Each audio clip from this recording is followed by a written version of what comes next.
Welcome back to ஆஸ்மியூசி YouTube channel. இன்றைக்கி சின்ன சேனலில் பார்க்க போகிறோம்னு சொன்னேன்னா ஒரு டேஸ்டியான எல்லாத்துக்கும் பிடிச்ச ப்ரௌனி ரெசிபி தான் பார்க்க போகிறோம். இது நீங்கள் விற்கிறதா இருந்தாலும் பிஸ்னஸ் செய்கிறதா இருந்தாலும் இதே மெஷரிங்ஸுக்கு நீங்கள் செஞ்சு கொள்ளையிலும். அதுக்கு 3 எக் எடுத்துக்கோங்க. 3 எக் இல்லாமல் 2 எக்ஸ்லேயும் 2 எக்ஸ்லேயும் இதே அளவில் செய்யலும்.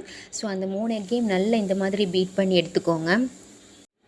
அதுக்கு அடுத்ததாக பார்த்திங்கன்னா எங்களுக்கு 200 கிராம் சுகர் தேவை. அந்த 200 கிராம் சுகர் ஒயிட் சுகர் 150 கிராமும் 50 கிராம் ப்ரௌன் சுகரும் போடணும். அப்படி இல்லை ப்ரௌன் சுகர் இல்லைன்னு சொன்னால் 200 கிராம் மொத்தமாகவே ஒயிட் சுகர் போட்டுக்கோங்க. அதை நான் அப்படியே போட்டு மிக்ஸ் பண்ணாமல் கொஞ்சம் நல்ல பவுடர் பண்ணினா நல்லா இருக்கும்.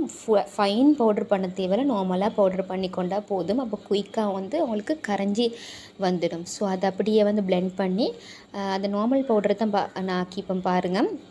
அதையும் கொஞ்சம் இதோடு எட் பண்ணி நல்லா மிக்ஸ் பண்ணிக்கோங்க. இது சுகர் எதுவும் இருக்கக்கூடாது. ஸோ நல்லா இந்த மாதிரி விஸ்கில் அடிச்சுக்கோங்க. உங்களுக்கு எலக்ட்ரிக் பீட்டரும் போட்டு நல்லா இந்த மாதிரி மிக்ஸ் பண்ணி எடுத்துக்கொள்ளையிலும். அதோடு 1/2 டீஸ்பூனுக்கு வெனிலா எசன்ஸ் அதையும் ஊற்றி இதோடு நல்லா மிக்ஸ் பண்ணிக்கோங்க. உங்களுக்கு வெனிலா எசன்ஸ் இல்லாட்டி காடமம் எசன்ஸும் போட்டுக்கொள்ளையிலும். அது லைட்டாக தான் போடணும், இல்லாட்டி தூக்கலாக இருக்கும். But vanilla essence best option. இதையும் இதோடு இந்த மாதிரி நல்லா பீட் பண்ணி எடுத்துக்கோங்க. அதுக்கு அடுத்ததாக எனக்கு 150 கிராம் பட்டர் தேவைப்பட்டுச்சு. நான் அதுலேருந்து 150 கிராம் பட்டரும் 150 கிராம் குக்கிங் சாக்லேட் இல்லாட்டி குக்கிங் சிப்ஸும் நீங்கள் போட்டுக்கொள்ளணும்.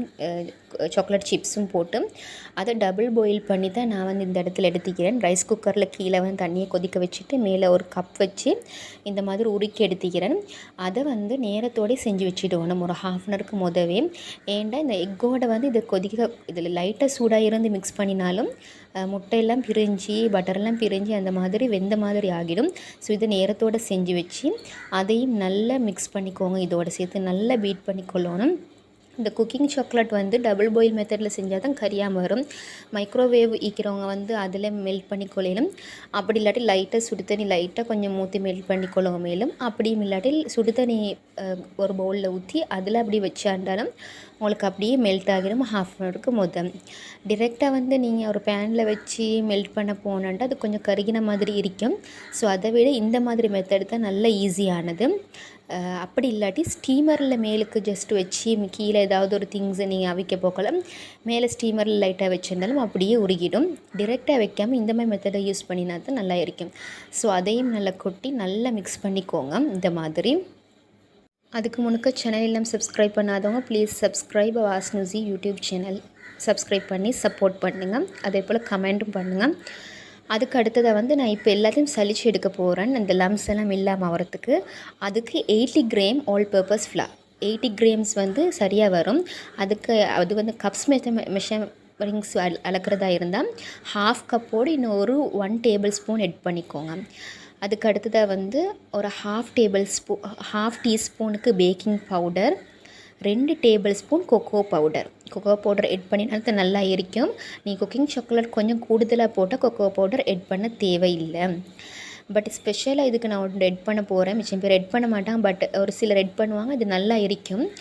நீங்கள் பிஸ்னஸ் செய்கிறதா இருந்தாலும் கொஞ்சம் யூனிக்காக இருக்குன்றதால இதை எட் பண்ணிக்கோங்க. இன்ஸ்டன்ட் காஃபி பவுடர் நெஸ்கஃபே இல்லாட்டி ப்ரூ எதுவாக இருந்தாலும் ஓகே. அதில் ஒரு 1 டீஸ்பூன் இதில் 1.5 கிராம்ஸ் நான் ஒரு சின்ன பேக்கெட் எடுத்துக்கிறேன். அதையும் போட்டு எல்லா ட்ரை இன்க்ரீடியன்ட்ஸையும் இந்த மாதிரி நல்லா சலிச்சு எடுத்துக்கோங்க. ஒரு 2 தடவை செஞ்சாலும் பரவாயில்ல. லம்ஸ் எதுவும் இல்லாமல் நல்லா இந்த மாதிரி சலிச்சு எடுத்துக்கொண்டு இப்போ அதையும் நல்லா போட்டு மிக்ஸ் பண்ணிக்கோங்க. எந்த விதமான இதுவும் இல்லாமல் பீட்டரில் அடிக்கிறத விட இந்த மாதிரி விஸ்க் எடுத்து நல்லா செஞ்சால் நல்லாவே லம்ஸ் இல்லாமல் நல்லா கிளியராக வரும். நான் இந்த இடத்துல மற்ற இந்த விஸ்க் தான் யூஸ் பண்ணுறேன். ஃபஸ்ட்டுக்கு யூஸ் பண்ணினது வேறு, இப்போ நார்மலான ஒரு ஒயர் விஸ்க் தான் யூஸ் பண்ணிக்கிறேன்.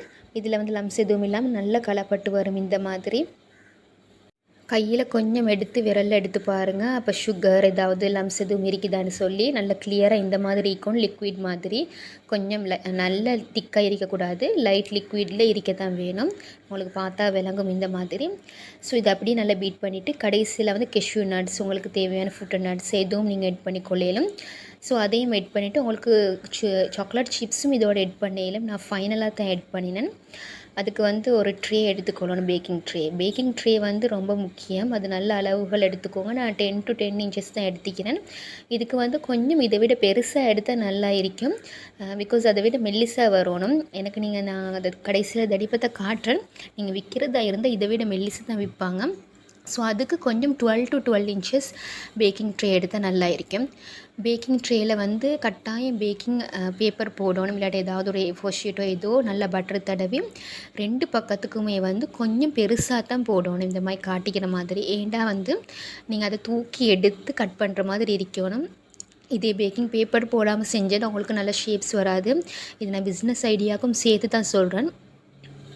ஸோ பிஸ்னஸ்க்கு செய்கிறதுக்கு ஈஸியாக இருக்கும் இந்த மாதிரி. பட் வீட்டுக்குண்டு அளவு நல்லா அழகாக இருக்கன்றதுக்காக இந்த மாதிரி பேக்கிங் ட்ரே போட்டுக்கோங்க. பேக்கிங் ட்ரேயில் வந்து பேக்கிங் பேப்பர் நல்லா அழகாக போட்டுக்கோங்க, கொஞ்சம் தூக்கி எடுக்கிற மாதிரி பெருசாக.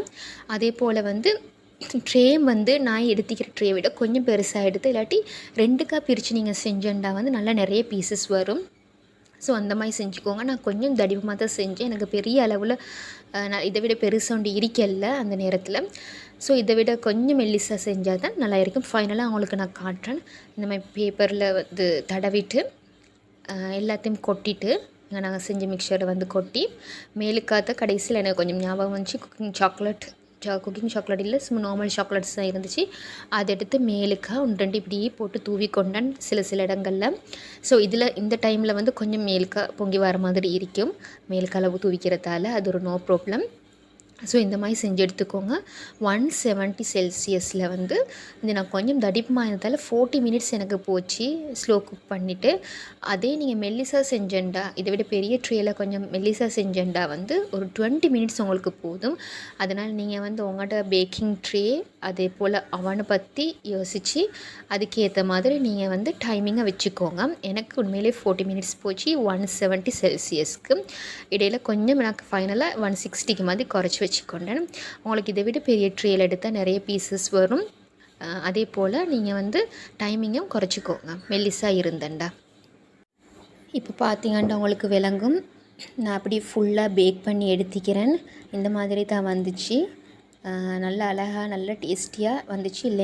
லென்த்தையும் நீங்கள் வந்து அந்த தடிப்பத்தையும் அந்த மொத்தத்தை நீங்கள் பார்த்தோன்னா உங்களுக்கு விளங்கும். நல்லா கொஞ்சம் பெருசாக நல்ல க்ரக் வந்துக்குது. நான் டூத் பிக் கொண்டு போட்டு எடுத்து பார்த்தேன், ஃபுல்லாக கிளியராகவே வந்துட்டு பிக் அந்த ஃபுல்லாக மேலுக்கு நல்ல க்ரக் வந்து வெடிச்சு நல்ல ப்ரௌனி இதே வந்துச்சு. ஸோ இப்போ நான் வந்து கட் போட போகிறேன். எனக்கு வந்து 4x4 16 பீசஸ் வந்துச்சு. எல்லாமே வந்து பெரிய பிஸ்னஸுக்குரிய மாதிரி பெரிய பீசஸ் இல்லாமல் நார்மல் சைஸ் வீட்டுக்கு தின்ற மாதிரி நார்மல் சைஸ் தான் வந்துச்சு. இப்போ நான் முதல்ல சொன்ன மாதிரி இதை விட 2 பெஜ்ஜுக்காக நீங்கள் பிரித்து போட்டேன்டா உங்களுக்கு 30 பீசஸ்க்கு மாதிரி வரும்.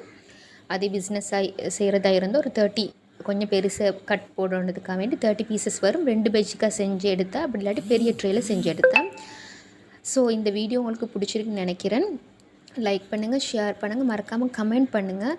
அதே போல் கட் பண்ணுறதுக்கு முதல்ல 2 கவனிக்கணும். நீங்கள் கொஞ்சம் கத்தியை நல்லா சூடாக வச்சுக்கோங்க, ஒரு சூடான ஒரு இடத்துல வச்சோ இல்லாட்டி கொஞ்சம் சூடு காட்டி இந்த மாதிரி கட் போட்டுக்கோங்க. கட் பண்ணிவிட்டு அந்த கொஞ்சம் தண்ணியால் வந்து தொடச்சிட்டு மற்ற பீஸை வெட்டுங்க நீங்கள் விற்கிறதா இருந்தண்டா. அப்போ நல்ல ஷேப் கொண்டு வரும். அங்கிட்டு இங்கிட்டு அந்த இதெல்லாம் மாறாமல் அதில் வந்து பீசஸ்ட வந்து தூளெல்லாம் மற்ற பக்கத்துக்கு போகாமல் இருக்கும். நான் கட் பண்ணிவிட்டு காட்டுறேன் பாருங்கள் அந்த வடிவம் எவ்வளோ வந்திக்குதுன்னு சொல்லி. இடையில வந்திக்கிற வந்து ஹோல்ஸ் எல்லாமே நான் கடைசியாக போட்டு அந்த சாக்லேட்ஸை அது கடிப்போட போக்கள் நல்லா இருக்கும். அது அவங்களுக்கு ஸ்கிப் பண்ணிவிட்டு செய்யவும் மேலும் இதில் நிறைய டெக்கரேஷன் பண்ணி அந்த மாதிரி விற்கவும் மேலும் உங்களுக்கு அமௌண்ட்ஸை வந்து அதுக்கேற்ற மாதிரி நீங்கள் எட் பண்ணிக்கோங்க. ஸோ இந்த வீடியோ பிடிச்சிக்கிறேன்னு நினைக்கிறேன். அது வரைக்கும் தேங்க்யூ ஃப்ரெண்ட்ஸ்.